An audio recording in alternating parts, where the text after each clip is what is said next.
This is 1480 KRAE Cheyenne. Also being heard on translator K266CC Cheyenne at 101.1 FM. Right now on 1480 KRAE, it's time for the Pro Show, featuring the only father and son sports talk show talking about the local sports scene as we take a look back and look ahead to upcoming events around our area. The Pro Show is on now, right here on 1480 KRAE. And good morning, and welcome to the Pro Show. I'm Larry Proietti, along with Nick Proietti. A couple of guests that should be making their way into studio here this hour.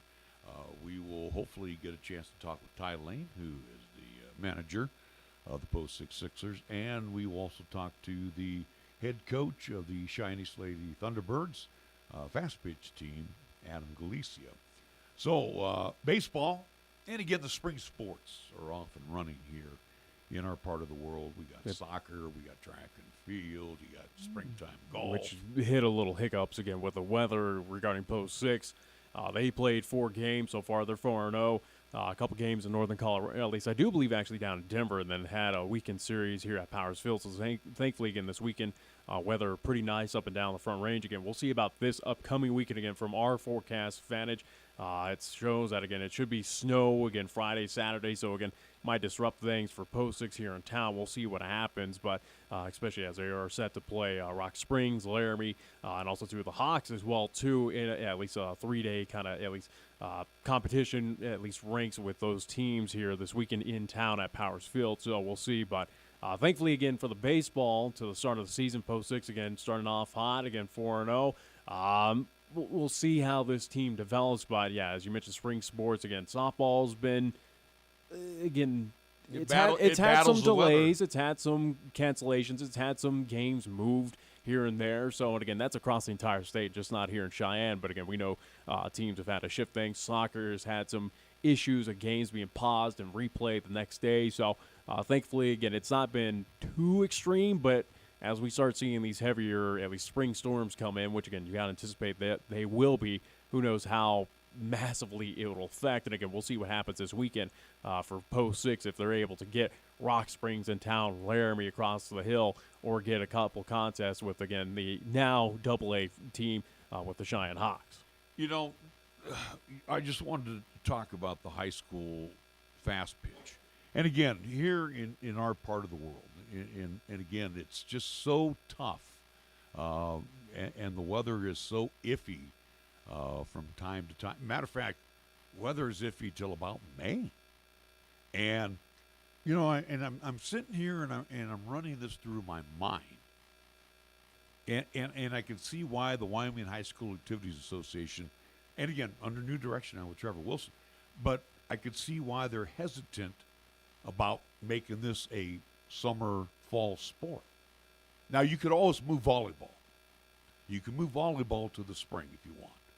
Which, again, could disrupt, again, track and field, again, soccer. This or that, soccer without a doubt. So. But also, too, it would disrupt Friday night football. And that's the big. I don't know about that. That's again, the big paycheck because, again, you play Friday and Saturday in women's fast pitch.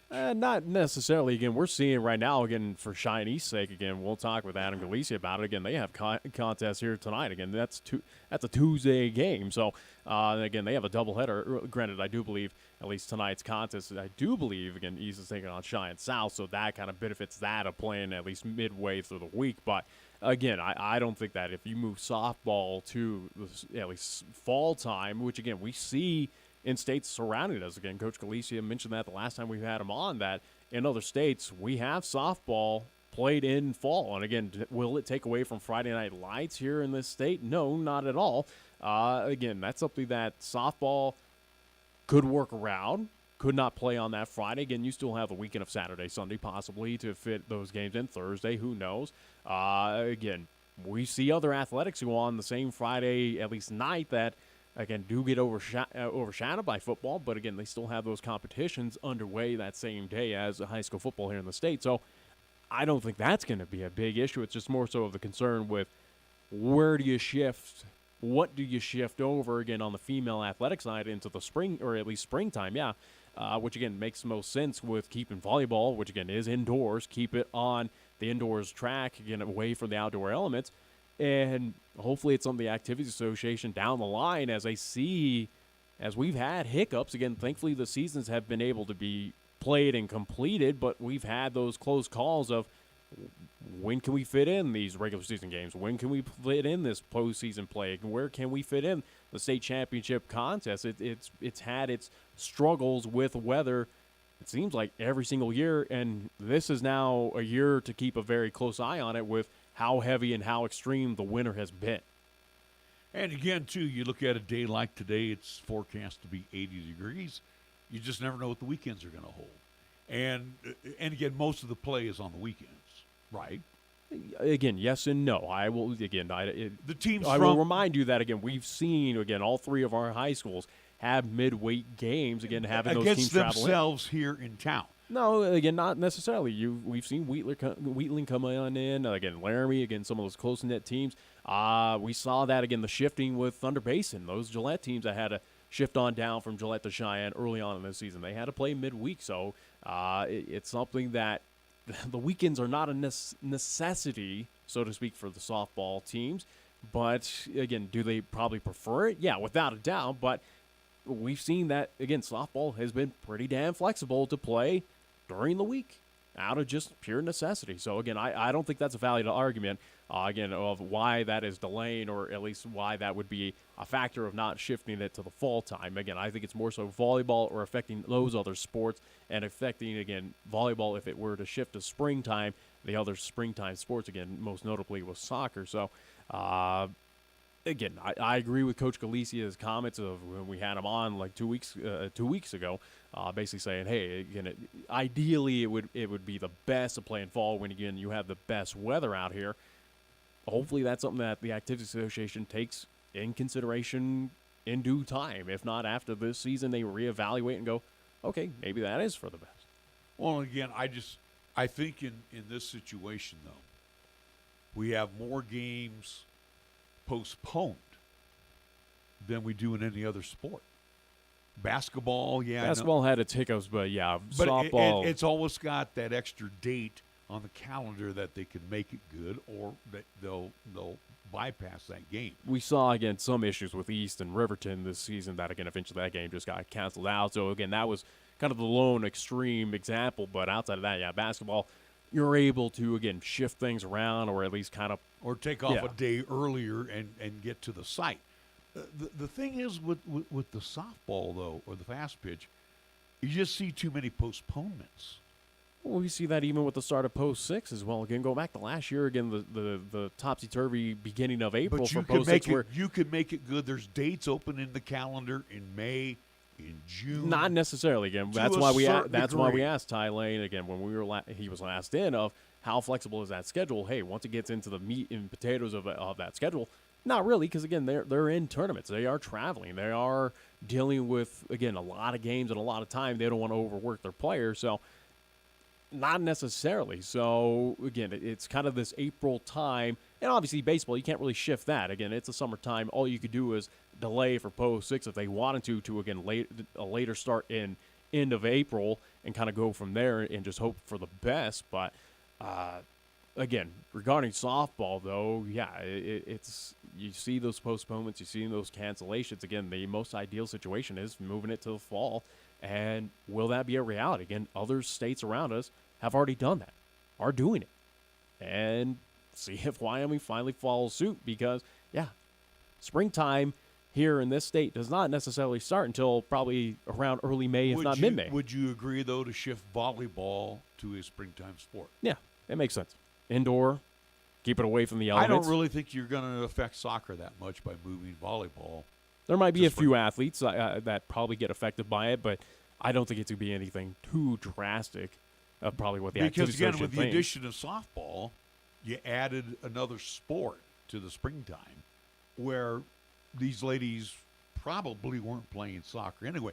Usually with the volleyballers, and again, I'm just speaking probably out of turn, usually with the volleyballers, they're basketball players.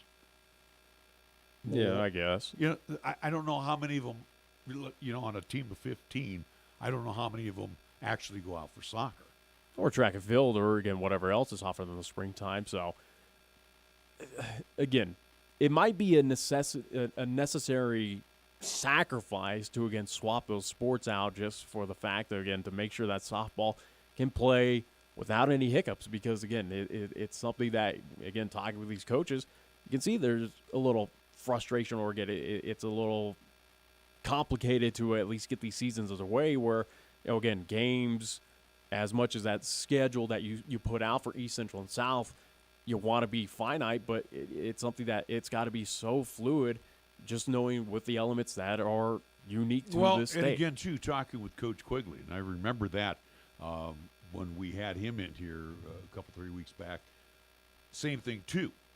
You look at equipment, and I know back in the day when I played City League softball, I had DeMarini bats.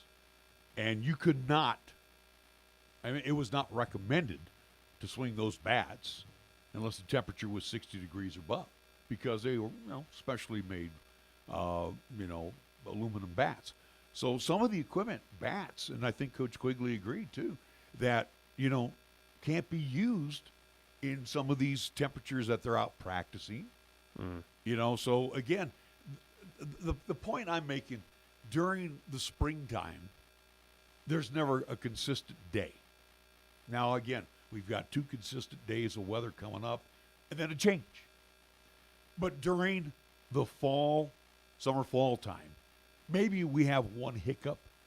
Maybe late September we'll get some snow. There's that possibility. But in between then, you've got about 6 weeks that you get some good temperatures.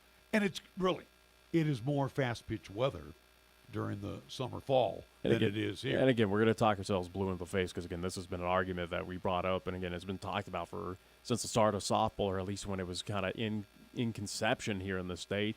Again, hopefully it's something the Activity Association looks into it, again, realizes that's probably the best for that activity to, again, shift it to that time. So, again, we'll see what happens. Again, spring softball so far, again, has gotten underway. It's had its fair share of hiccups, but we'll see, especially this time around with the winter time. But, again, we'll talk softball later. Again, wanted to focus up, again, as we were supposed to have Lain in. I don't know if he's going to be in, at least for today's program. Again, he's set to join us right at 11 o'clock. Hopefully he'll walk in at some point in time. Again, wanted to get into Post 6, where, again, we haven't really had a chance to preview or, again, kind of outlook this season for Post 6, or, again, we go back to last season. We were, again, for the Sixers down to, one final out on that championship day. Again, they won that first game to at least set up the championship opportunity against Idaho Falls. Again, got that win early on. At least I do believe that was Sunday up there in Gillette, part of the Northwest Regional. Had a close effort with the Idaho Falls Bandits. Again, it came down to the final inning. Again, it was, I do believe, if I stand corrected, again, it was 1 out away for Post 6 to, again, come away as your Northwest Regional champions. Again, their first ever regional championship in program history. Again, to be on that cusp, and again, Post 6 has been in that position before on that championship day, but again, has still not at least won that regional championship. But, again, we look at the teams that Lain has been able to produce, which, again, have all won state championships, that have, again, gotten to, regional championship. This, of our recent time, again, covering Post 6, again, this is the furthest and the closest opportunity that they have come to the regional championship. At least as we preview this season, again, they've lost a few pieces. They gained some big names. The issue I have, and again, for Post 6, at least for the Sixers, is now your JV, or at least, again, not saying JV, but that feeder program of the Hawks, now joining you in ranks in the Double-A. You wonder if that kind of muddies the water, if that kind of causes issue this season for Post 6 on the Sixers side, especially where, again, their aim is obviously first and foremost win that state championship and then get into that regional championship. In my eyes as well, too, for the Sixers this year, not to put that extreme pressure on, but again, state championship, yes, it's fine and dandy, but been there, did it, done it how many times for Post 6? It's kind of regional championship or bust, I feel like, for at least for the Sixers this season. I think you're more concerned about the Hawks right now. The Hawks are still going to be, and again, they're going to be a thorn in the side without a doubt. But they're still going to be the JV program. Okay, the Sixers have their feeder; they're the parent club, and they have many options for those that want to come. But those that are playing on the Hawks, again, that is the junior varsity program. So they are going to match up with the big boys. Usually you're going to have your freshman, sophomore, maybe some juniors on that team. But for the varsity team, the Sixers, this one pretty much has been played out. Lain knows exactly what he needs to fill. Again, I think of the right side right away. Dominic Lopez, Keldon Hastings, Zach Kostopoulos. You got to fill that in right away. Yeah. And I'm sure as he was looking ahead towards, or after the season was over, he was making that adjustment right away. And again, with the Hawks, and again, this is not a slight on the Hawks at all. Again, they are very talented, and they have been very talented in the A competition. Now they're going to move up to the Double-A, so they're going to take their licks similar to an Evanston team. I don't think that the Hawks will get whipped on, or again, as you're saying, take the licks. Hawks are going to be competitive, and that's why I'm saying it kind of muddies the water, so to speak, where there is a concern that, again, as now we have two competitive Cheyenne teams that, again, are both within that post-6 branding that you wonder if, again, hey, I want to keep this talented player instead of shifting it up here because, again, he's part of my Hawks team, and I want to win a state title if you're Coach Barker, so to speak. Again, this is not now splitting hairs between AA and single A. No, you have two AA teams. Again, as you try to be friendly and work with each other within that post-6 branding, but, again, you got Lain that's going to want to win a state championship, make it back to that regional, at least title game, or at least regional, tournament up there in Gillette, which, again, it's held up in Gillette for the third year in a row for whatever reason. But, again, you got Coach Barker now, again, having his team shift up to AA and saying, hey, I want to be that new blood that takes over, and, yeah, I want to win a state championship here on this AA, at least side. But it's also a tribute to the kids, though, Nick, and not to interrupt you, but, again, that's how much baseball talent we have here in this community, where we can field two teams of that level. So, again, I don't know how this has all come about in the off season with the American Legion program. Well, we know why this happened. Again, it was, Riverton and set the join. Evanston dropping out. Again, Riverton set the join. Again, they dropped out. So, again, hey, it left a void in AA. So, here we go. Again, Hawks stepped up. But, again, kudos to at least Cheyenne, again, to that program, having that amount of talent there. But, and again, when we talk with Lain, hey, there was going to be a harmony between the two. But, again, it's still two teams that are competing for one thing. It's still something that, again, Lain has got to put those feelings in whatever side when you take on, again, for instance, this coming weekend. You're taking on the Hawks. You don't want to lose to that team. Yeah. You want to add to your win record. And the Hawks don't want to lose to the Sixers. And when you see this team, if at all, coming up in the state tournament up there in Jackson, sorry, again, you want to see success for your younger guys, but, hey, this is business. We got business to do. We want to get back to that regional, at least, tournament. Again, it's going to be very interesting to see the season of what this additional team, again, within Cheyenne, again, within the same. Again, this would be different if it was the Mustangs joining it. Again, the old Cheyenne Mustangs that, again, are no longer here with us, again, out of that Connie Mack League. But it would be more intriguing if we had an outside team that was not a part of the Post-6 family competing as, again, with Cheyenne, again, with the Cheyenne Post-6 Sixers. But, again, with the parent, at least kind of parent program between the two, it just, I don't know if concerns is the right word, but it's going to be interesting to watch of how things shift where, like I said, not saying it's going to happen, but could Coach Barker on the Hawks side go, hey, this guy's doing really well for me. Lain's going, well, I want to move him up here to the Sixers. Coach Barker goes, well, hold on, I want to win. Again, could there be that grinding, so to speak, of those two managers going, at least throughout the season, going, well, sorry, I'm not giving up this guy for you. Again, who knows? This is going to be very interesting to see. But again, I think right now for the Sixers, for this season, who again started out 4-0, a couple games coming up this weekend, hopefully, again, they'll take on some conference action between Rock Springs and Laramie, again, with those Hawks. But Sixers, not to put that pressure on them, but in my eyes, especially of what this team has been building year in and year out, again, it seems like even with all the pieces they lose, they gain better ones, again, within that Hawks program. Post-6, plain and simple, I think for the Sixers, it's got to be regional championship or bust this season to kind of consider it a winning season. Again, you have won however many state championships. You're expected to. Yeah. It's now got to get that first regional championship. But also, too, going back to the Hawks and Sixers situation, during the season where you can grab a player due to injury or graduations, whatever the case that the Sixers run into, but when you get to state tournament, rosters have to be set. Mm-hmm. So the Hawks are going to have their crew, and the Sixers are going to have their crew. Whether Ty is suffering an injury or two on his team, he has to have his roster set by the time they go to state tournament and if they move on to the regional tournament. Because, again, he can't cherry pick, once he gets to there. Yeah. So I don't have a problem with the parent club, the Sixers, once in a while grabbing a player for a conference game. Now, again, if I'm, and this is where I'll play devil's advocate again, where if I'm a parent, if I'm a player for that Hawks, who again you're equals right now. You're in the same division, you're the same level, and you're going after the same thing the Sixers are right now. If I'm a parent, if I'm a player, if I'm Coach Barker right now, at least in my opinion, or at least my feelings, I would take not so much offense to it, but I'd be defending those players of, well, why do you get the cherry pick?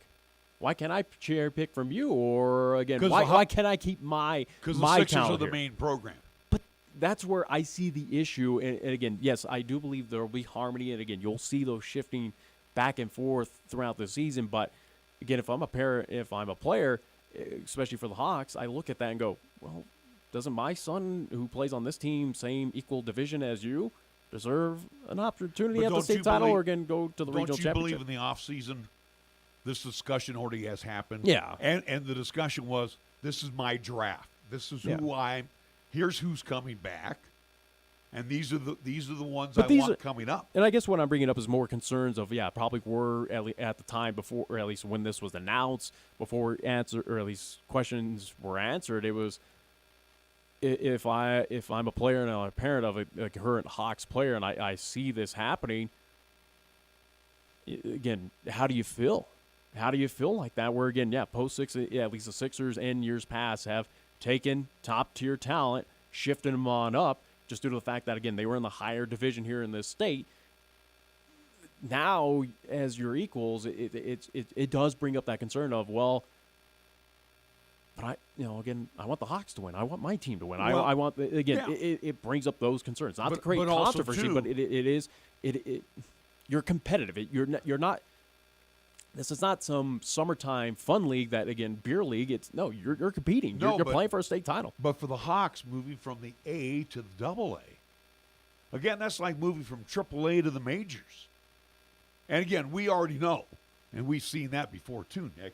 Triple A baseball is just as effective as it is Major League Baseball. It is Major League Baseball to the second degree. But my point is, if I'm a parent of a youngster on the Hawks, I want my kid to be at that level because he is, again, being more showcased. You're at that level with the Hawks now. I'm talking about, but I mean, you're moving from A to Double A. Again, you're not junior varsity. You're basically a varsity. Yeah. And the point is, I think you have better looks, and I think your game picks up a lot more moving into that next level. You may not win as many games as you did at the A level because we've seen the competition. But the thing is, I'm a parent of a kid on the Hawks who next year may be on the Sixers. Think about that too. Because again, it will be interesting to see how long this be a feeder program as well. It'll be interesting to see how long this, I want to say experiment, but again, we'll see how long this lasts in American Legion Baseball here in the state, again, especially in Double A. Is this just a one-time thing, or if the Hawks find success this season, again, do we keep them within, and then Post-6 just has to figure out, okay, we feed people into the Hawks, we feed people into the Sixers, neither teams take away from either or, and we kind of go forward from there. Again, it'll be interesting to see, again, do we see the likes of a Cody step up, who, again, has done at least done very well in the single A. Do they make that jump up to the Double A to kind of send the Hawks back down to at least kind of alleviate those problems here in town? Or do you expand the conference? Make the Double A that much more competitive? I don't know. Again, that's up to the commissioner right now. Again, with American Legion Baseball, that's going to be up to those teams as well to kind of decide on that. We'll see what happens. But, again, is this a one-time thing that Post-6, at least the Sixers, have to deal with? Same with the Hawks. Who knows? Again, it'll just be very interesting to see how things shape up this season of how many shifting faces do we see between the two teams. What happens with the two teams? Again, does this shift up in this now added competitive level with the Hawks now being part of the Double A? Does that take away from the Sixers? It's going to be very interesting. Again, this is going to be a fun season to watch. But, again, plain and simple, to preview, even though, again, Sixers already got 4 games under their belt. They're 4-0 right now. Sixers, again, what they were building upon for the past couple seasons, what they did last season to be that close to winning their first ever regional championship, I put on, at least from my aspect, and I think Ty's putting that pressure on himself as well, too. Not so much on the athletes, but, again, for himself. But you got to imagine for 2023 that it's regional championship or bust. That you kind of hand them that state title, as you should. Again, year in and year out, post-6, the Sixers are your crown champions early on. Just, again, you assume that they'll make it that state title game. But for the regional, you kind of, I put that pressure on them that this has got to be that year. You've been building up this team with a phenomenal talent year in and year out to get to the next level, to get to that closer step.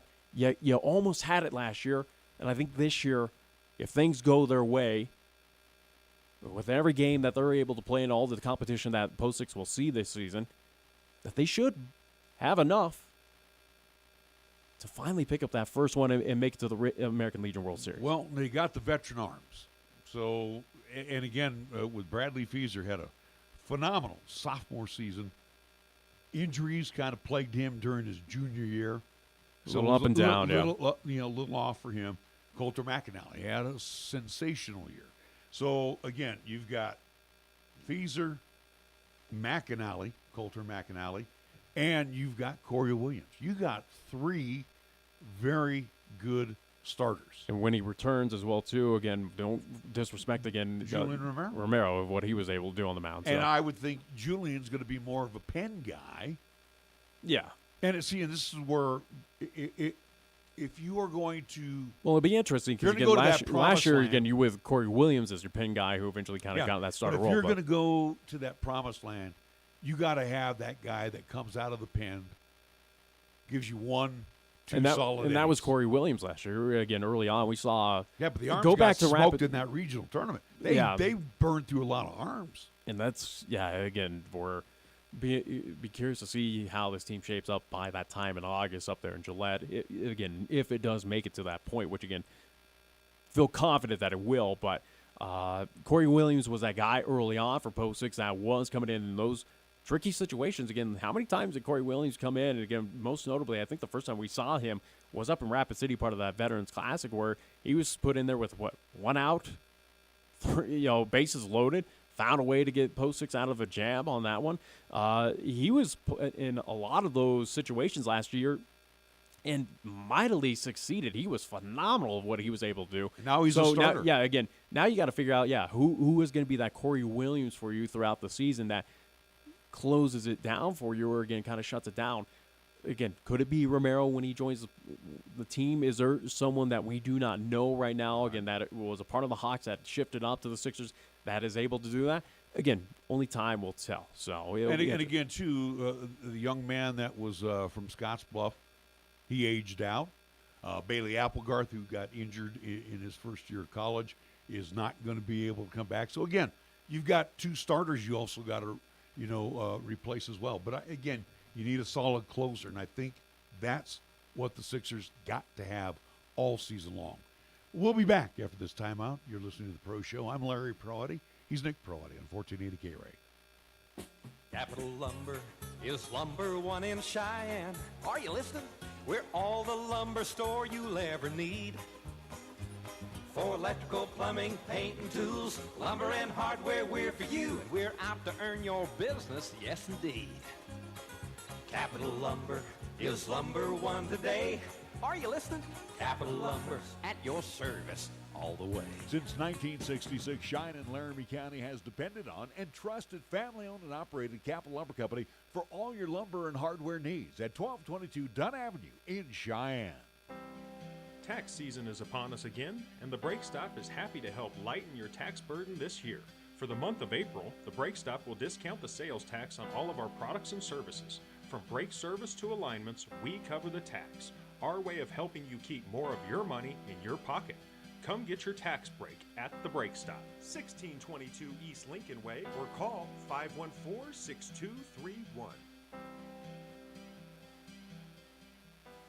When you are dealing with the Coin Shop to buy, sell, or trade your gold, silver, or other precious metals, you will be met with honesty, fairness, knowledge, and exceptional customer service. The Coin Shop has been serving Cheyenne since 1982 and is a respected member of our community. Call David today at 778-7196 to meet privately or visit during regular business hours, Monday through Friday, 9 to 5 p.m.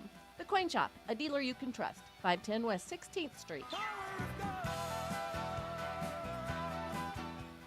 For almost 60 years, 1480 K-Ray has been Cheyenne's home for good times and great oldies. Add to that live play-by-play sports featuring high school football and basketball, along with LCCC men's and women's basketball. Now combo that with KYOY-FM and you have Cheyenne and the area's only locally owned AM and FM radio stations. But we don't stop there. We also have 2 FM translators which serve the area with programming from both K-Ray and KYOY. And that equals a lot of bang for your advertising dollar. Radio yesterday and now today, along with our websites, web streams, and digital ventures makes us your one-stop shop. For more information, please call Larry Proietti at 307-637-0301. Would you like to hear better for as little as 10 cents a day? Now you can with the all-new Audion hearing aids. The average hearing aid lasts about 3 years. Ours, at only $99 a pair, means you're paying as little as 10 cents a day to hear better. And to make things even better, we'll give you a 45-day money-back guarantee. Skip the doctor and get hearing aids delivered straight to your door. We've eliminated all the middlemen to offer you a factory direct price of only $99 a pair. Join over 300,000 people just like you who took advantage of our 45-day trial offer.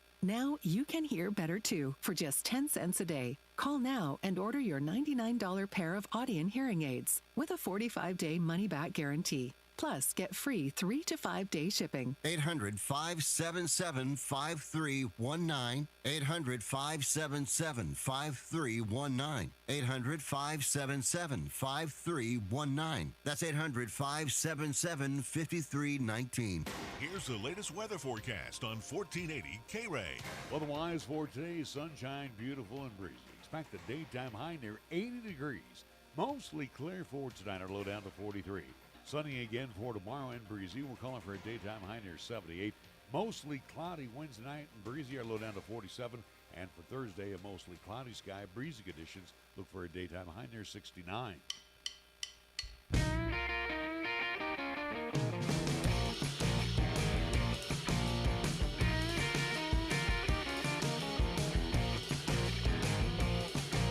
Well, the bat signal was out, and it was responded to by Lain. He will join us here at 12 noon.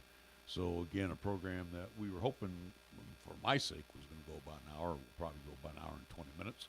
So, real quick, we do want to just get you caught up on the local side, soccer especially, with the retirement of Tim Dennison and Coach Driscoll coming in now. Looks like that Central boys soccer team has not skipped a beat. It looks like it's pretty dominant here in town. If I remember correctly, I do believe they're undefeated right now. Again, they're at the top right now in 4A East, so kind of expect that. Where, again, Central boys soccer is usually pretty solid. We'll talk with Coach coming up tomorrow, at least at 11 a.m. on tomorrow's program, so talk about his team. Again, boys right now, again, Central's kind of the shining light, and honestly, again, nothing against all the rest of the teams, but they're kind of the spotlighted team here in soccer, whether it is boys or girls. Girls right now, all three, again, Central, East, and South, have been struggling here early on in the season, so we'll see if things turn around. Central girls, we know in years past, again, have been that state title contender. Again, at least with that previous head coach stepping down. Again, we know Kay Olivia's taken over the role. Again, the coach over at LCCC with that soccer program for both men and women over there at LCCC, again, taking over the role at Cheyenne Central. So be interested to see if, again, with her team, again, with the Lady Indians or, again, the Lady Thunderbirds, again, led by as I'm blanking on her name, you can help me out. No, okay. Clear. Again, you're always great help. But either way, again, Cheyenne East, the Lady Thunderbirds, again, hopefully either of those teams can kind of turn around. I think Cheyenne South on the girls' side soccer, again, Rebecca Valdez, that's her name. Again, I don't even know why I look at you. Again, Cheyenne South, I do believe the Lady Fighting Bison are winless. But again, I look up the. Well, let me ask you this question. Let's go back to women's soccer. And again, we know that on the boys' side, Central has remained at the top or near the top.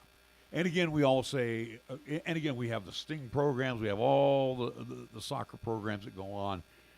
And are the rest of the state just as good as our soccer programs? And then I'm wondering on the ladies' side, has softball, women's fast pitch, has that taken away some of the talent that would probably play soccer? Wouldn't you think? I don't know, again, how that equates. Again, it seems like neither programs or, again, those entities have really complained about, again, shifting of athletes to here or there. So, again, I'm not sure what the correlation would be. Looking at the standings, again, we'll look at girls soccer here. East, Central, and South. Again, East is at least sitting there third, Wars, Central second, and again, South dead last. South with only 1 point on the overall, 9. Looks like for Cheyenne Central, 9 for Cheyenne East. Again, right now in the 4A East, it's led by Thunder Basin at the top. Campbell County, Laramie, Sheridan, then it's East, Central, and South on the girls' side. Boys soccer standings as of right now, taking a quick look, as I mentioned again, Central at the top. They are sitting with 18 points. It looks like they are unbeaten at 6-0, 4-0 in the conference. Sheridan second, Laramie third, East boys 4-2. They got 12 points, 2-2 in the conference. And then South at the bottom, they're 0-4-3 with 3 points, 0-3-1 in the conference. So South on both the boys and girls' side, winless here in soccer. But again, like kind of the shining team right now that's kind of in the driver's seat. Again, still a lot of soccer still will have to be played here in the high school ranks by Central High Indians, especially with the transition to, again, the new head coach, even though, again, Dirk has been on staff under Coach Dennison for a long time, again, taking over that program and, again, leading them into, again, a phenomenal start here on the soccer side. Well, again, I'm going to go back, to the ladies' side, because, again, when we're talking to our softball coaches, and they're talking that, 40, 50 young ladies come out, and, again, we're seeing some first-timers that have not, played fast pitch.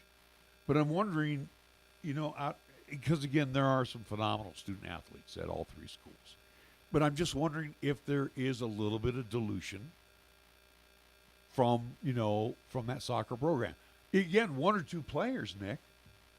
And again, those could be those star players, whether it's a netminder, defender, or somebody that's going to streak down the field and put the ball in the net. So again, I don't know. I don't have the answers to it. I don't think that's a factor where, again, you look at who's the top right now. Again, Thunder Basin, Campbell County, guess what? They got softball programs. Laramie's got softball programs as well, too.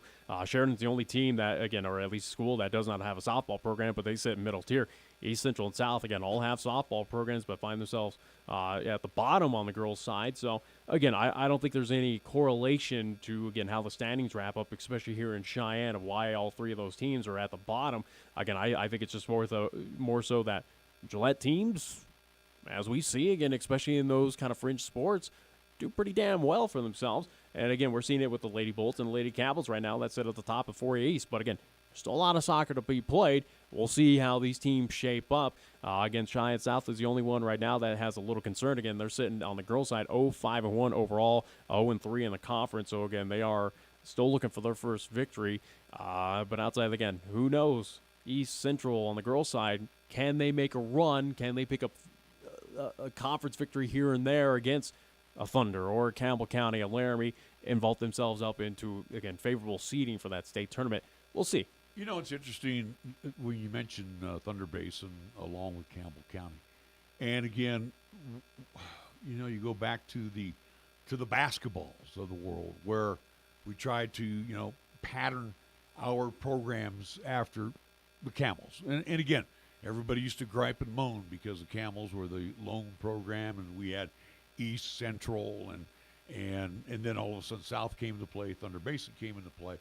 But it's I'm seeing that shaping up of the competition again. Now they're taking over soccer. They've kind of masterminded the softball out of the get-go. Yeah. So again, here we are again battling a community. Football, again, you look at the power, or at least you kind of go, quote-unquote, power, at least sports, again, basketball and football. Gillette's kind of up and down again. It's been Thunder Basin since they've opened the doors. Not necessarily. Again, Thunder Basin on the football side, yes. Again, they at least getting to a couple at least state title games. At least again competing against Cheyenne East. Again, East getting that victory as we mentioned again during the pandemic year. But again, you look at the basketball ranks. So it's been Thunder Basin again. The boys last year winning at least a state title over Cheyenne East. This year again getting bounced out early. Camels, though, again, both boys and girls, and we saw it a little bit of this season, kind of had a bit of a push, but we've seen Campbell County of recent seasons, you go back a couple of years before Cheyenne East, and now Cody kind of establishing their presence. But you saw with the Camels and Lady Camels, they picked up a couple state titles here in the 2010s. Outside, I think that was the last one for both were around 2019, 2018. So they've had success, especially with the split, but again, talent-wise, again, for the athletics, you got to imagine around the state, especially in 4A, your eyes immediately draw to, again, Cheyenne. Even with the split of the three high schools, you still give respect to East and Central for whatever sport it is. And I think, again, Gillette is right there with Thunder Basin and Campbell County to give them absolute respect as well, too, that, again, you're probably more competitive in athletic communities, probably stand, again, here on the east side with Cheyenne and Gillette.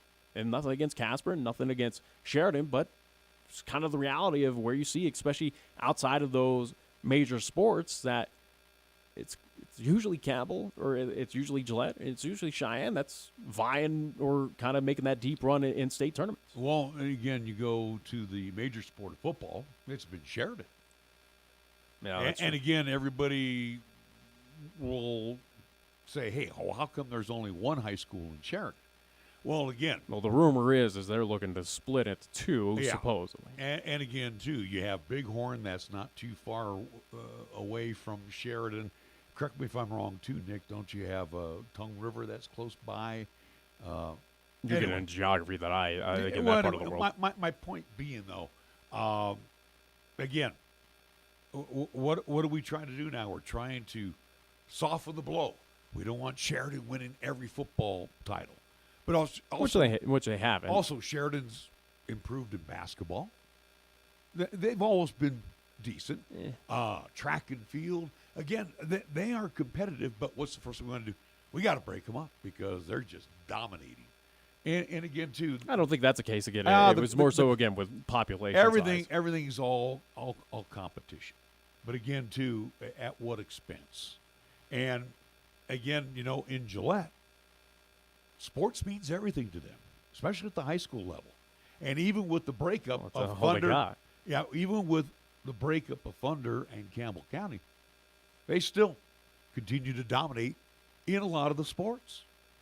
Yeah, again, we'll see how long the trend lasts, or again, what happens years down in line for, again, Wyoming and, again, Class 4A, so to speak. Again, we know that Casper's already split up into two.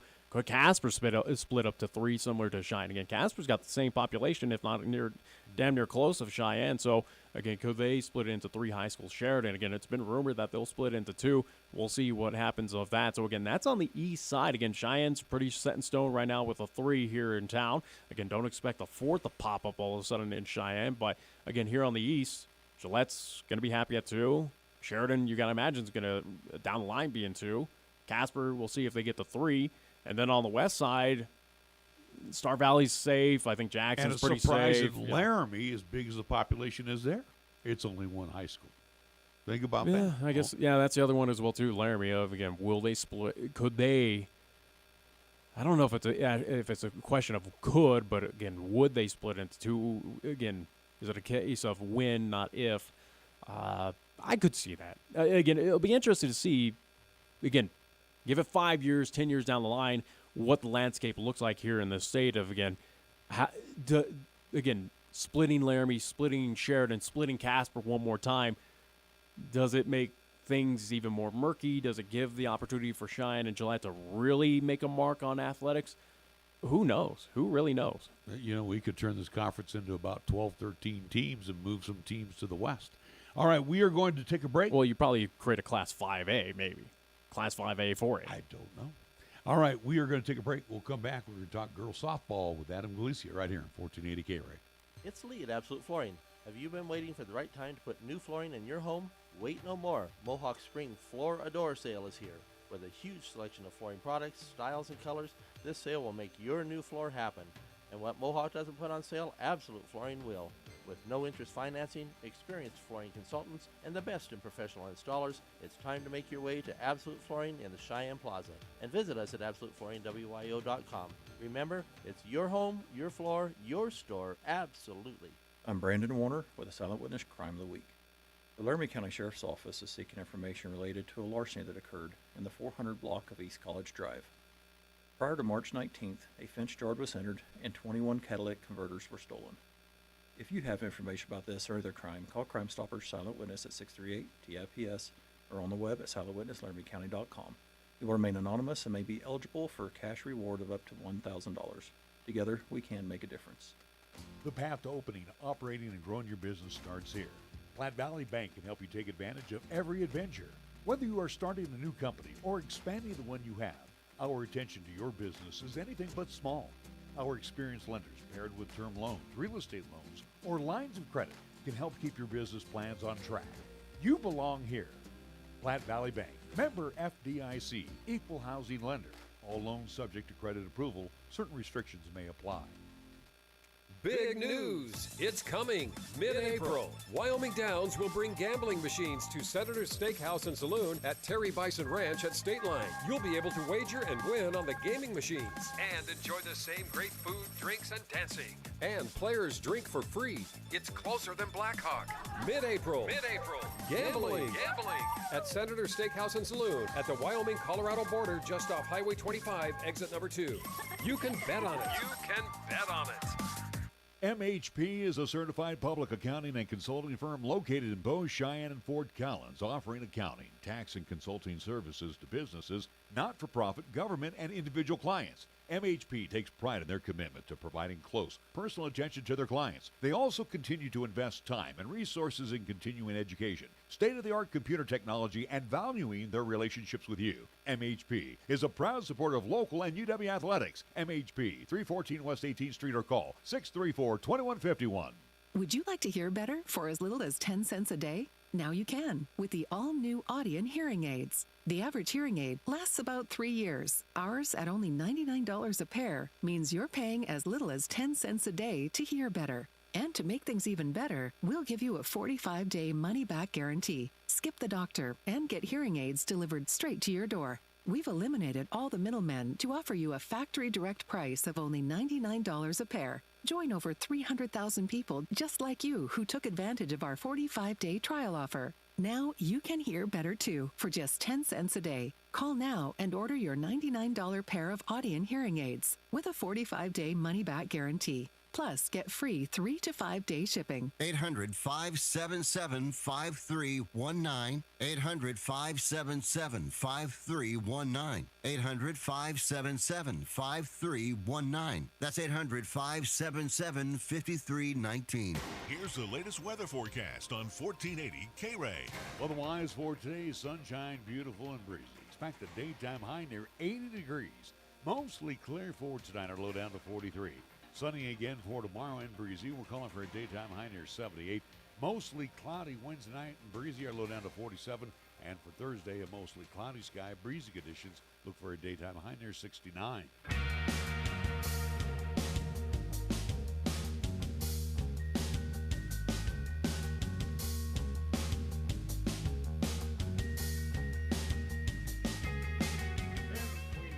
Back. Thank you very much. Welcome back to the ProShow. I'm Larry Proietti, along with special guest, East High head coach Adam Galicia of the Lady Thunderbirds. And, well, let's see. There we go. We'll try to get that fixed up. Anyway, Adam joins us, and we've had some conversations off the air prior to him joining us. But, again, and here's a proponent right here for summer, fall fast pitch. And maybe this may become a reality. But let me ask you this, Adam, and I was telling Nick the story. You pretty much agreed with me. Equipment. Yeah. I mean, the equipment in our time of year that we are playing fast pitch, can't beat Mother Nature. More of the bats than anything. Yeah, you know, especially we're talking, and you get into the composite bats, which are the more popular bats now. You know, anything like under 60 degrees, you know, they're not it's not supposed to be warranted. I mean, you know, like I was saying, our big hitters the last 3 years, counting this year, they've all broken a bat during the high school season, and it's expensive. You know, you're talking about $450 bats that they're breaking, and the girls have their bats they like to use, so it's pretty tough. You know, it's tough on the equipment. It's tough. It's mainly the bats that are the most expensive. When you have a day weather-wise that's 40ish, we'll say, because that's usually about an average temperature. What do they use in lieu of their equipment? So I have some older bats that are still legal bats, but they're for whatever reason they hold up a little bit better. But they're not the latest and greatest thing. But I have a couple of bats, a handful of bats that are about 3 years old, and so that's what the girls use. And I'd rather see them break those bats, especially if we're doing batting practice or something like that. They leave their bats in their bags, and we break out the older bats. Coach, as we brought you in again, as we've got 5 weeks into the season, only 5 games played for Cheyenne East. Again, other teams have had a little bit more success, or at least I should say, at least getting games in. And Wheatland's played 10. Some teams have not played a game at all, and Natrona and Kelly Walsh up there in Casper. So again, the west side of the state have not really had a whole lot of softball action. But for East, Lady Thunderbirds right now find themselves at the top. Again, 4-1 overall, 3-0 in conference. 2 conference games coming up tonight against Cheyenne South, the Lady Flying Bison. But Coach, so far, again, a hot start. Again, tied up there with Thunder Basin. Again, they're also 2-4-1. But talk about how your team's performing right now with all the elements, with the cancellations, the postponements. Again, all these hiccups. Team's still performing pretty well. Yeah, and like I've talked to you guys before, our girls around here, they're pretty mentally tough. I mean, we play in tough conditions. We practice in tough conditions. So all that the mental toughness just extends out to all the rest of it, the games, their lifestyle and everything. So pretty pleased with where we're at. We're in a good place right now. Our conditioning's pretty good. We're pretty strong. We're pretty healthy. We got some sore arms. And the girls, last week we're just tired of practicing, and the girls just want to play. But we're in a good place now. We're able to shorten up our practice sessions. Now starting to fine-tune, get some more offensive plays in, some more defensive plays in. So pretty pleased with where we are. Who right now for you, Coach, as we, again, previewed your team where, again, you got a couple young players coming up. Again, it was kind of a mixture of vets and young for Cheyenne East. But who's a couple athletes right now for you, Coach, that's really stepping up, that kind of wasn't really on your radar, but now has really kind of lifted this team to where they are right now at 4-1? Well, I mean, we had our seniors, those we knew coming in that, Trista and Jaylyn were going to lead the team this year. Got Leah Brooks. It's just, she's a sophomore. She's doing her thing and just a solid player. We got some of our young girls coming up. We got a freshman, Taylor Hollybaugh. Right now, I believe she's number 4 in the state in batting average, 4 or 5, somewhere in there. It's been a pleasant surprise. But we got 3 freshmen that are seeing some time on the field. Maddie Artery and then Taylor Morgan. They're going to be players to look out for in the coming years with Cheyenne East. So pleasant surprise. Like I was telling you guys before, we're in a good place now where we've got about 3-4 athletes at every class, and so we got a good foundation now to build for the future. Coach, I'll let you go then. But I was going to ask again regarding the standings. Again, looking at the amount of games we've been able to play, both East and the West side here in the state, where again, East has gotten its fair share of games in so far here in the season. Again, Wheatland, as I mentioned, again, 10. Outside, everyone has probably got 5 or 6, but it's a lot more than the West, where Cody and Warland only have played 2 games. The rest have only played 1, or if not at all. Is that something where we look down the line of it benefits this Eastern Conference, it benefits Cheyenne East of, hey, we're getting these games early, we're not looking to jam-pack the end of the season before the state tournament? Is that kind of what you vision right now as we look towards state tournament time? I definitely think it's an advantage for the Eastern Conference that we were able to get some games in. We're able to spread our games out. I mean, most of the teams, if you're one pitcher deep, that's going to be tough when you're cramming, anywhere from 15, 18 games in a 3-week period. That's tough on a pitcher. Fortunately for us, we're pretty deep in pitching, but just being able to spread the games out is going to be good for the health of our team. You know, Adam, you've coached at the club level for many years, and again, you've been the only head coach at Cheyenne East. And we've talked about this numerous times with other coaches as well. They're judged by wins and losses. Is there more pressure as a high school coach as opposed to being a club coach? It's different. I'll tell you, it's definitely different. And I feel a lot of pressure. You know, it's a different kind of pressure. You know, with our extreme stuff, we're able to get the kind of athlete that's already in a good place where they're at, and we're able to tweak them a little, and we're able to excel. And now at the high school level, you know, there's a lot more coaching that goes involved in it. But people have thought process of what you're going to do just because of what you've done somewhere else, and you have a lot more pressure from the parents. You know, the high school parents are a little bit different.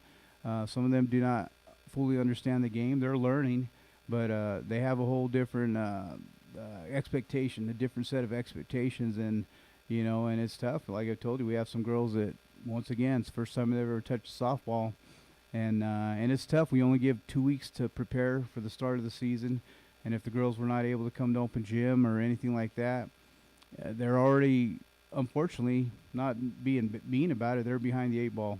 You know, Talking about the extreme, when you have those kids, and again, they're all-star caliber young ladies, and you do have some all-star caliber young ladies that come out for high school, but the novice that you have to teach the game of softball to, is that more rewarding than anything? Because again, a lot of these young ladies, you throw on the field, you put them out of position, you know what they're going to do. But those that are learning the game, and after that season is done, they walk away, and you know, next thing you know, they're playing rec ball.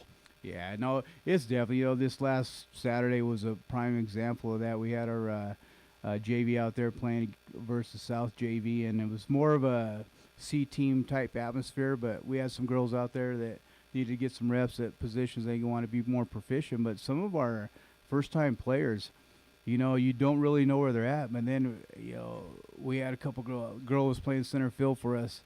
To see her actually have pretty good footwork and go track down a ball that she had to run about 30, 40 feet, and actually make the catch and throw it like she's been doing it her whole life, it was like we're standing on the side watching, and we're like, wow, that's pretty cool. You know, it just shows that they're learning. And even the girls who are playing infield, you know, yeah, do these girls have a long ways to go? But yes, but they're showing that they're making progress, and that hopefully we're teaching them the right stuff. Still a lot of softball left to be played here in the state, again, before the state tournament for you, Coach. But again, you talk about depth of pitching. From the final scores I've been seeing, again, posted online, again, offense seems like it's sparking right now for the Lady Thunderbirds. I guess for you, Coach, as again, we still have a lot of season to go, and we're still at least practicing with these ladies. What's one thing right now needs worked on before we look at getting into that state title game, so to speak? It's just we're playing pretty steady, but we just need to be a little more consistent, playing at a certain level the whole time. Offensively, you know, I think we have 4 girls right now that are in the top 15 in the state. 8 of our varsity players in the top 30 in the state in batting average. So that kind of lends you to, yeah, we're doing pretty well on the offensive side. We got to get our younger pitchers, because we want to get them a few more reps. We got to be able to be deep when it gets close to that time. So get them some more reps, get them more consistent, just more confidence. Because we would like to be able to go 3 or 4 pitchers deep if we can. But just being more consistent, honestly, more consistent, and working on our pitching depth. Coach, as I mentioned again today, 3 and 5 o'clock over the Junior League field, again, East versus South doubleheader action. Again, conference games against the Lady Fighting Bison. And Lady Fighting Bison, again, winless so far on the season for you and your team, Coach. How do you keep your Lady Thunderbirds focused to not overlook or, again, kind of assume that they're coming away with the victories over Cheyenne South? What's kind of the game plan approach for this afternoon? That's like I was just saying. We preach and we talk to girls about playing at our level, doing the things we like to do, not taking any reps off, not taking any bats off. You know, you look at South last night. I think they had in their conference game going into the 4th inning. It was a 2-run game with Central last night. somewhere in there. I don't know the exact score, but Central came back and had a big inning to seal the win. But so it shows any team's capable of having some success against you, and you can't take anybody lightly. Head coach Adam Galicia of the Cheyenne Lady Thunderbirds again double dipping out at the Junior League fields against the Lady Fighting Bison, 3 and 5 o'clock. And again, come on out. Beautiful day for softball. One of those rarities here for high school fast pitch. All right, Adam, thank you so much for joining us. We'll be back after this break. You're listening to and watching our Pro Show with me, Larry Proietti, and Nick Proietti on 1480 KRA. This is 1480 KRAE Cheyenne. Capital Lumber is lumber one in Cheyenne. Are you listening? We're all the lumber store you'll ever need. For electrical, plumbing, paint, and tools, lumber and hardware, we're for you. And we're out to earn your business, yes indeed. Capital Lumber is lumber one today. Are you listening? Capital Lumber's at your service all the way. Since 1966, Cheyenne and Laramie County has depended on and trusted family-owned and operated Capital Lumber Company for all your lumber and hardware needs at 1222 Dunn Avenue in Cheyenne. Tax season is upon us again, and the Brake Stop is happy to help lighten your tax burden this year. For the month of April, the Brake Stop will discount the sales tax on all of our products and services. From brake service to alignments, we cover the tax. Our way of helping you keep more of your money in your pocket. Come get your tax break at the Brake Stop, 1622 East Lincoln Way, or call 514-6231. When you are dealing with the Coin Shop to buy, sell, or trade your gold, silver, or other precious metals, you will be met with honesty, fairness, knowledge, and exceptional customer service. The Coin Shop has been serving Cheyenne since 1982 and is a respected member of our community. Call David today at 778-7196 to meet privately or visit during regular business hours, Monday through Friday, 9 to 5 p.m. The Coin Shop, a dealer you can trust, 510 West 16th Street. 1480 K-Ray is your home for live play-by-play coverage of high school basketball and football. To hear all the play-by-play calls of East, Central, and South football and basketball. You'll hear the conference action along with the postseason, and during the basketball season, 1480 K-Ray features both boys and girls games. Catch all the exciting calls on AM 1480 K-Ray, also streaming the games worldwide on the web at 1480kray.com. Would you like to hear better for as little as 10 cents a day? Now you can with the all-new Audion hearing aids. The average hearing aid lasts about 3 years. Ours, at only $99 a pair, means you're paying as little as 10 cents a day to hear better. And to make things even better, we'll give you a 45-day money-back guarantee. Skip the doctor and get hearing aids delivered straight to your door. We've eliminated all the middlemen to offer you a factory direct price of only $99 a pair. Join over 300,000 people just like you who took advantage of our 45-day trial offer. Now you can hear better too for just 10 cents a day. Call now and order your $99 pair of Audion hearing aids with a 45-day money-back guarantee. Plus, get free 3 to 5 day shipping. 800-577-5319. 800-577-5319. 800-577-5319. That's 800-577-5319. Big news! It's coming. Mid-April, Wyoming Downs will bring gambling machines to Senator's Steakhouse and Saloon at Terry Bison Ranch at State Line. You'll be able to wager and win on the gaming machines. And enjoy the same great food, drinks, and dancing. And players drink for free. It's closer than Blackhawk. Mid-April. Mid-April. Gambling. At Senator's Steakhouse and Saloon at the Wyoming-Colorado border just off Highway 25, exit number 2.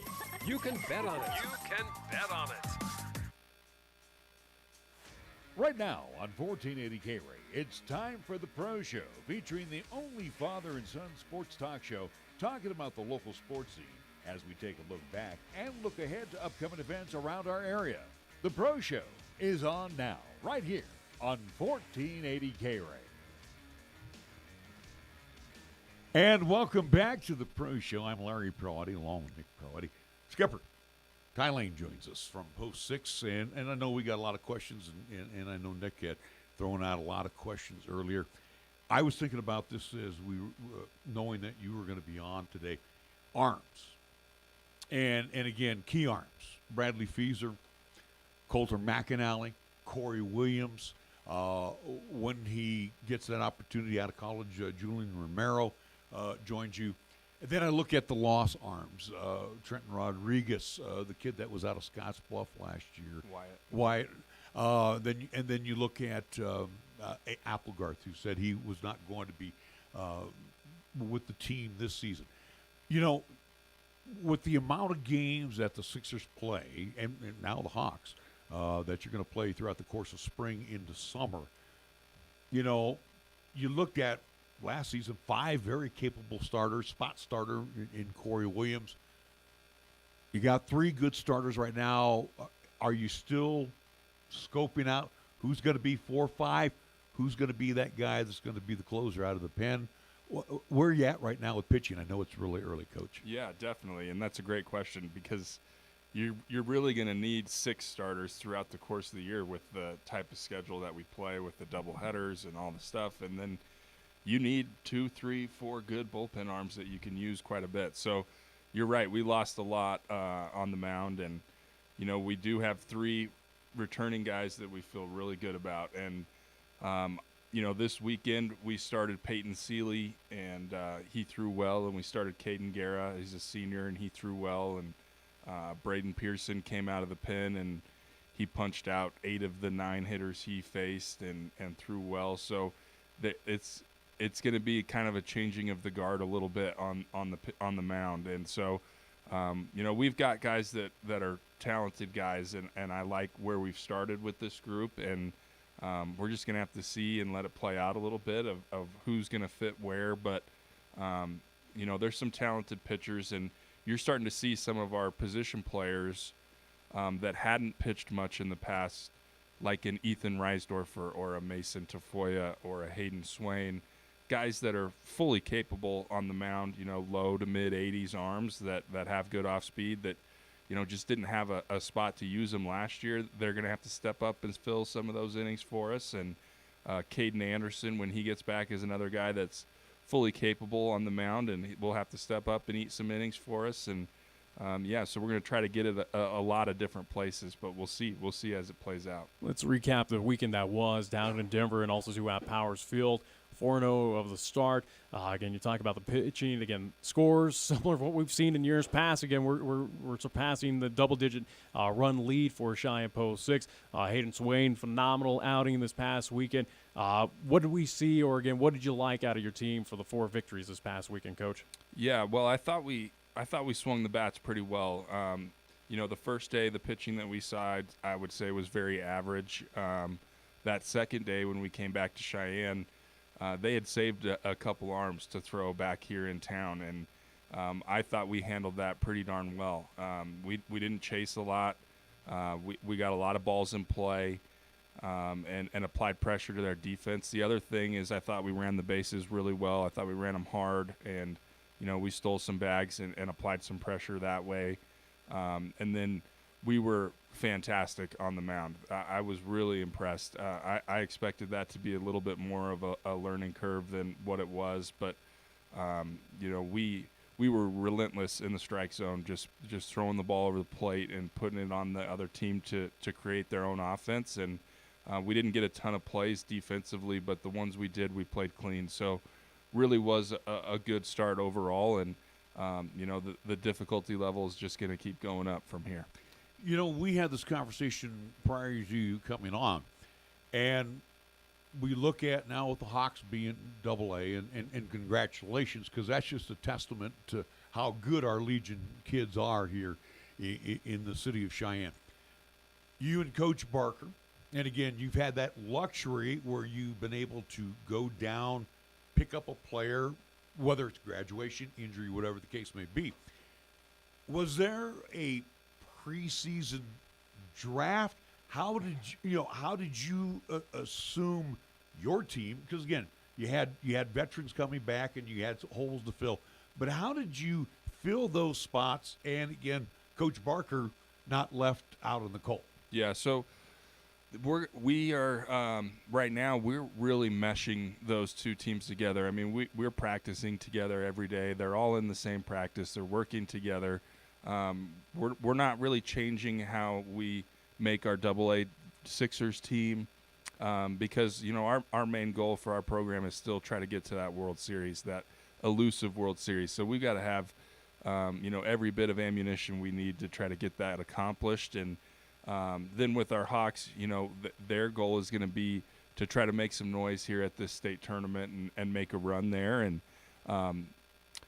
the point of your question, that's going to come into play later in July a little bit. And so we'll have a couple guys that maybe on a normal year we would have double rostered and had them play with the Hawks at their state tournament and come to the AA Sixers state tournament and be at both places. This year we'll probably leave those guys with the Hawks just for that state tournament. Now, on your Form 2s and your national roster, you can then pick those kids back up for a regional tournament later.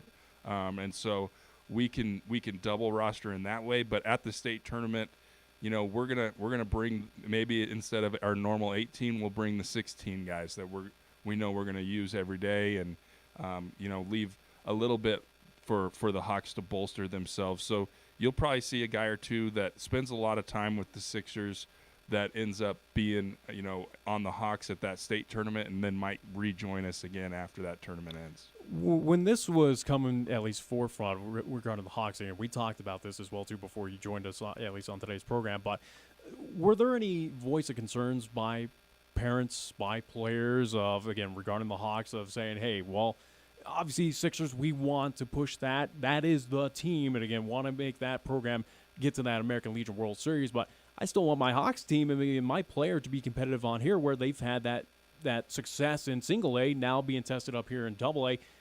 Early on, was there that cause of concern of how do we keep both teams competitive and make sure that the Hawks are winning just the same as the Sixers too? Yeah, definitely. And everyone has some of those questions for sure. And so with our Hawks team, the schedule that they play during the regular season is going to be very, very similar to what they've always done. And so throughout the course of the year, when we're developing the kids on that team, they're playing the same high level of competition that they've played in the past.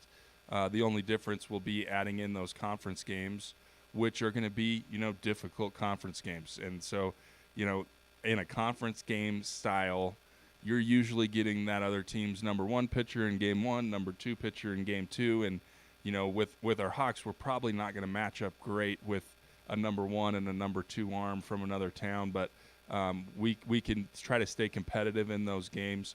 I think the seeding wise, when we're trying to get the Hawks their seeding, that's going to be difficult to try to get crack into that top half.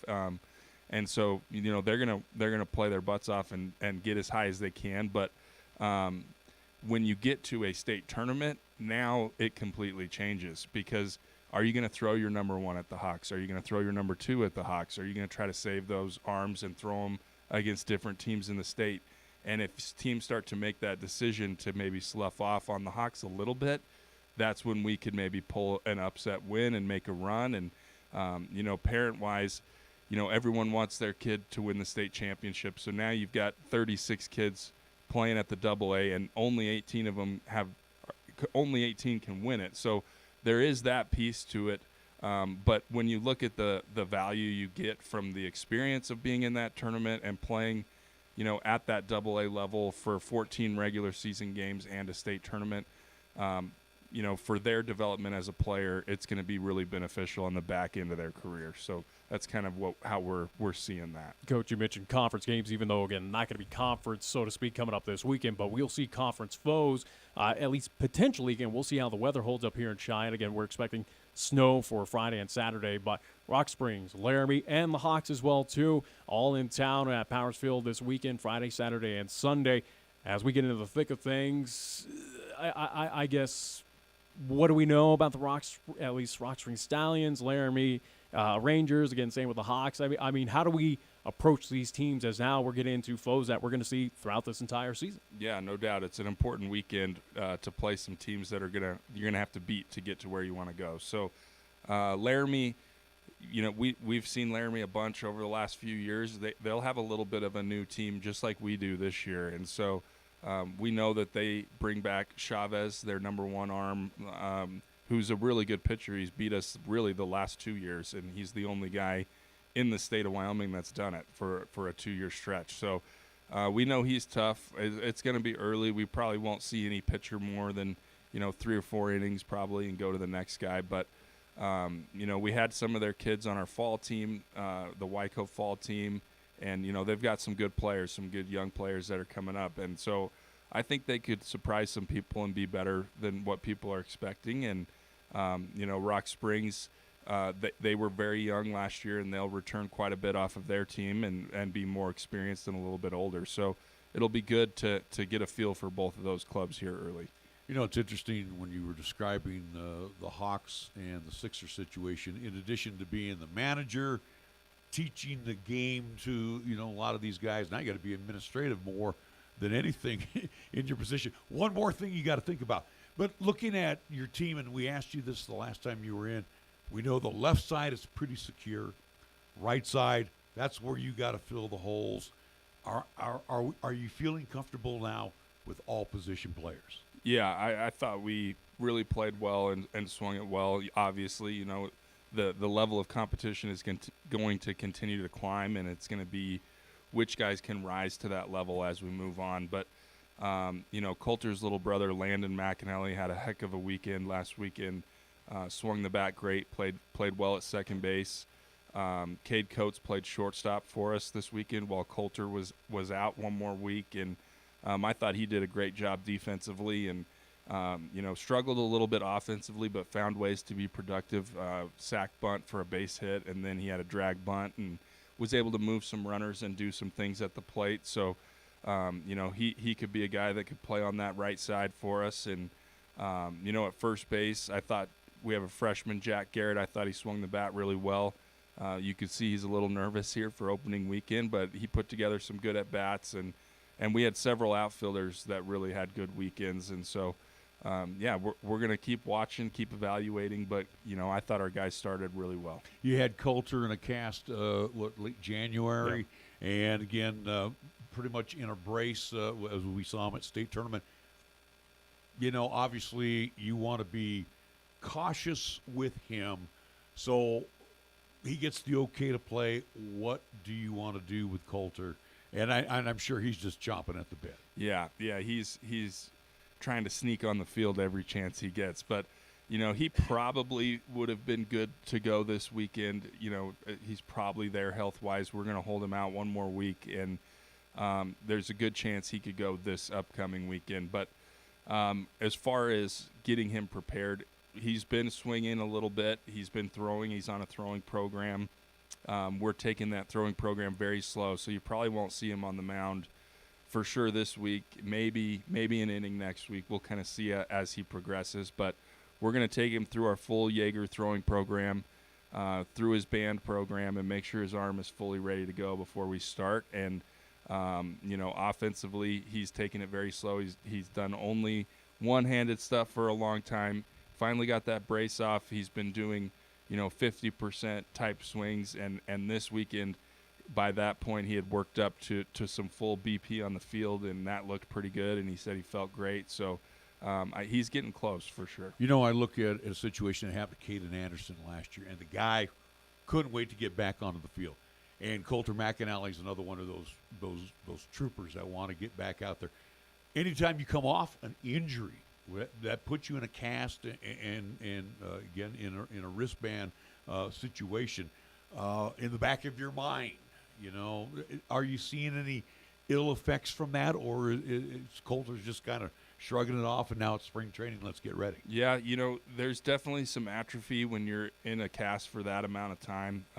He was 8 weeks in a cast and then another 2 weeks in a brace, and so you're not working that arm as much as you would, and so he had some atrophy. His first few swings, he said, man, this feels weird. I don't feel strong in that hand, and so it's taken some time, and he's doing all of the necessary things. The great thing for Coulter is, he's a pretty high-level prospect in our area, and there's a lot of pro, people that want to make sure this thing gets done right. So he's getting, physical therapy from, the same guy that the Rockies are going to for their physical therapy, and it's being handled very similar to what, any sort of professional. Brandon Nemo's probably, when he has an injury, he's probably using the same exact programs that Coulter is on right now. So we've done it the right way. It's taken longer than he wants for sure. He feels like he can go.